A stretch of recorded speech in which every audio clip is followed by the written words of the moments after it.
Surprisingly, it's actually been a few weeks since Michaela has done anything to get herself into trouble, but that luck has run out. Over the past few months, Michaela has been doing a few sponsorships that end up contradicting the previous one she's done, and fans have been putting two and two together, and things aren't adding up. She also came out this week to talk about everything that happened last year, from 519, Lashgate, and her brand trip wedding. It's a mess, so let's get into it. Let's start off with Michaela addressing all the drama that she's found herself in over the last year or so. This week, Michaela posted a video reflecting on the end of 2022 and 2023, and she said that this was actually a really difficult time for her. Near the end of 2022, Michaela had her first major drama that really made people start to see her differently. She had posted this video complaining about being an influencer, saying how hard it was because she had actually just finished filming and it was 5:19. Every single day, I get up at 6 a.m.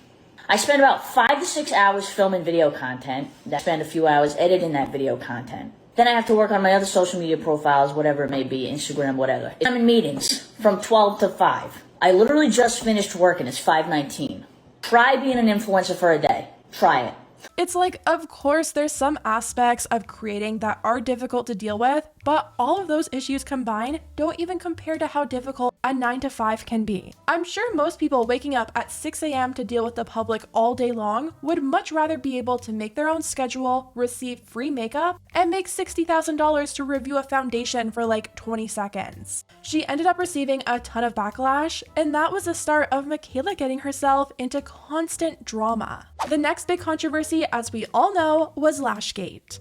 To this day, Michaela has yet to address or own up to wearing false lashes and being deceptive in her sponsorship. She's made multiple jokes about it and still continues to not disclose her ads properly. Now, when I saw this video of Michaela bringing up all her past dramas, I thought maybe this was gonna be it. Maybe she would finally talk about 519 and Lashgate and all the undisclosed sponsorships, but nope. All she did was mention it as a reason for why last year was so hard for her. If I may be so candid with you, this week is literally my 4-year anniversary of doing this as a career. The end of 2022 and the beginning half of 2023 was the absolute hardest time of my life. Like 519 happened, Mascara Gate happened, the stress of planning a wedding. Like, there was so much going on in my life that I was so mentally depressed. I maybe acted okay, but I was not. This is something I'll never understand about Michaela. If she had owned up to Lashgate, yeah, people would have been giving her a hard time for a while, but if she showed genuine change and showed that she was actually making an effort to disclose her sponsorships going forward and being honest, there would be nothing to talk about. Every single drama about Michaela usually is about her not disclosing. I just don't get what's so difficult about simply putting ad at the start of your video. Not only is it the law, but it would have also saved her a lot of drama in the long run. She also talked about her wedding and said how relieved she was when it was over because of the internet making a spectacle out of it. The internet just turned my wedding into a shit show. So I wanted to get that. I wanted to move past that so bad. So after the wedding, I felt so much stress off my shoulders. I felt like I could just restart who I am, like literally as a person, and start over from scratch. And that's exactly what I did. Which is funny because the internet was only talking about her wedding because she's the one that made a spectacle out of it. Typically, we see a lot of influencers keep their weddings more private. Yeah, we'll usually get some content maybe a few weeks after the wedding, but Michaela's wedding was being documented like it was a Tarte brand trip. She invited every single influencer going, even influencers that she's never met before. She had a wedding collab with e.l.f. drop days before her wedding. She had an entire e.l.f. pop-up at her wedding. She had celebrity hairstylists and makeup artists. Of course, it was a spectacle because Michaela wanted it to be. But anyway, Michaela says since all of that is in the past, she now feels like a completely new person who doesn't let hate comments get to her.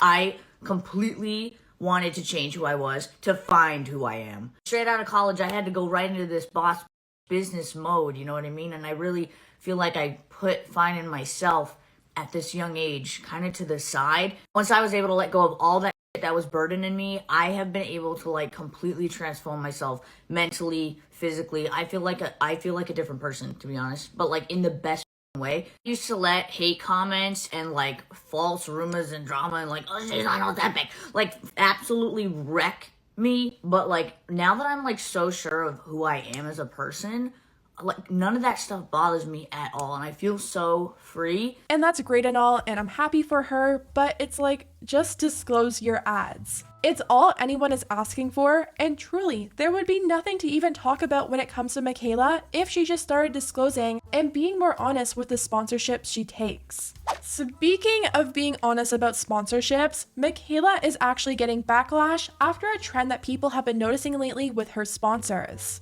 Back in December, Michaela did an undisclosed sponsorship for Tula and talked about how great her skin looks because of them. The way I just know my skin is about to look so good because of all of the Tula products I'm about to use, it's a good day. I'm gonna start with the under eyes. This is the Instant Depuff Renewal Serum. This is gonna hydrate. Feels like a drink of water on the face. Do your thing! This is the Moisturizing Gel Cream. I've been using Tula since my Ulta days. Long time. I love them. Since they're on sale, you should definitely check them out.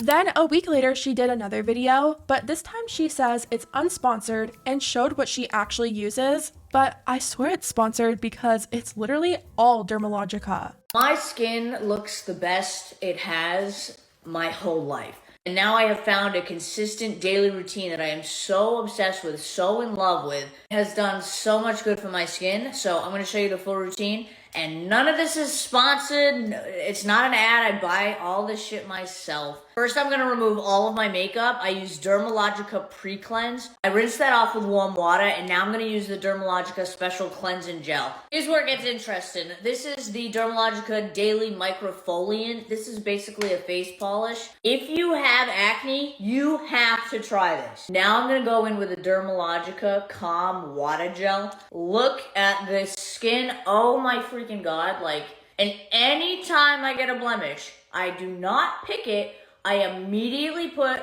a Hero Cosmetics Mighty Patch. Immediately. Yeah, that's my routine. I've been doing it for a couple months now, and I love it. I love it so much. So if she accredits how good her skin looks now to these specific products and this routine, then why is she continuing to take sponsorships from other skincare brands and using pretty much the same script on all of them? For example, a few days later, she took yet another skincare sponsorship, but this time from Thayer's. 80 hours. My skin has been thanking me since I started using this. I'm telling you, this combo together, especially in this dry, cold weather, Thayer's Hydrated Milky Toner and the Soak It Up 80-hour liquid moisturizer, I do it right after the shower, and makeup goes on top of this beautifully. Hop in the car and get yourself to Walmart. Pick these up and you will thank me later. Then the next month, she decided that Rhode's new cleanser is actually the reason her skin is looking so good. Your new cleanser is so good.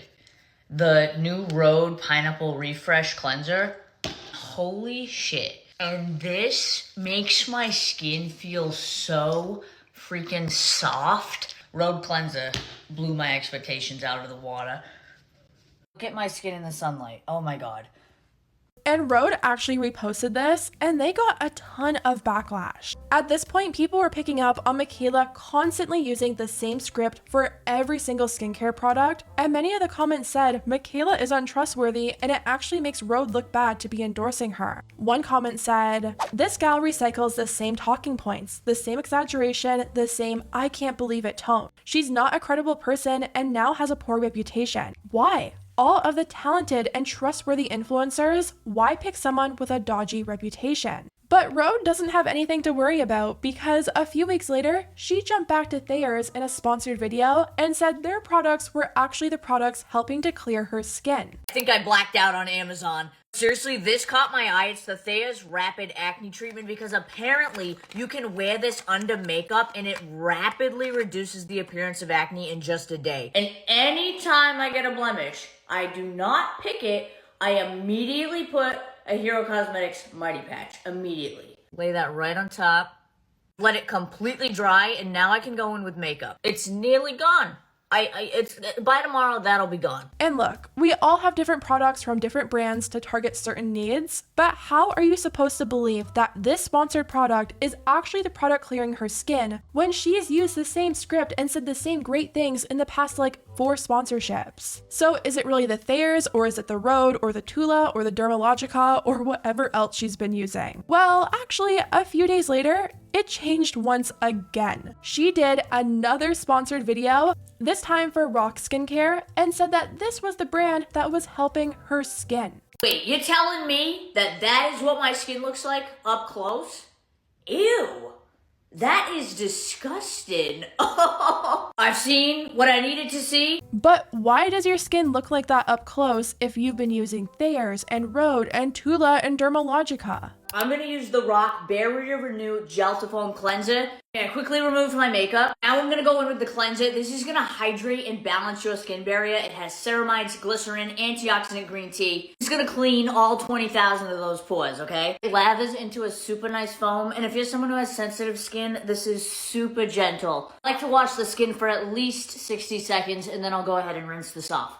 I haven't even applied moisturizer yet, and my skin feels hydrated and plump. It's like night and day. The difference is crazy. It's so much cleaner. Rock Barrier Renew. Don't neglect the 20,000 pores on your face. I really miss the days when beauty influencers would have like their go-to core products that everyone knew them by. I swear every beauty YouTuber had that one product that they swore by, and if you had trust in them, then you would actually know that they were being honest and could buy things based on their genuine recommendation. If you were a fan of Michaela and were buying things based on her recommendations, you'd be buying a whole new collection of skincare every like 5 days. And I'm not even over exaggerating when I say 5 days, because literally a few days later, Michaela posted another undisclosed sponsorship skincare video. I have spoken about Royale Skincare again and again and again and again. I have never been more consistent with a skincare product in my life. I have this on auto subscribe. Like, I'm getting it sent to me every month.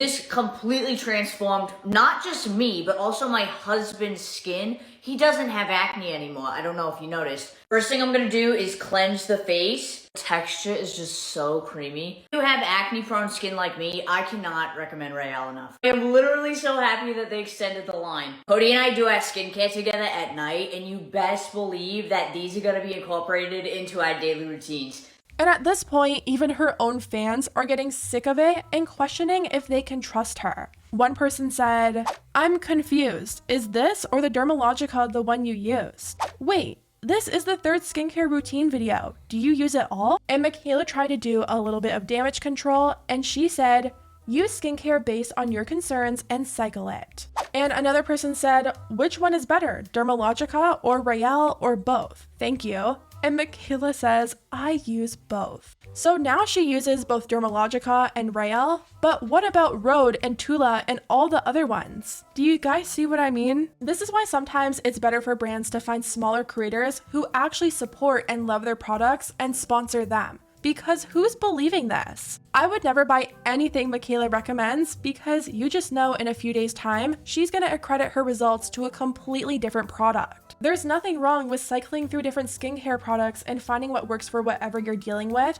but keeping the same script and giving credit to whatever brand is sponsoring you at the moment for your results is so dishonest. She actually just posted an Instagram story and showed her current skincare routine, and the only reoccurring product is from the 2 brands that she claimed weren't sponsored, which is Dermalogica and Rhode. It's so disappointing how downhill the beauty community on TikTok has gone because of these creators like Michaela. I remember back a few years ago, everyone had such high hopes that this new generation of beauty creators were gonna change the game. When really, the ones on top right now are selling out at a faster rate than we've ever seen before. I mean, at least the YouTube gurus were consistent and dedicated with their constant promotion of Morphe. I think we're finally seeing the point where even her own fans are starting to question how they can trust her. I'm sure she has a ton of brands trying to throw money at her for reviews, and I'm sure that can be tempting. But is it really worth destroying her credibility? If even her own fans lose trust in her, they won't be buying from those sponsors, and then Michaela will have a real issue.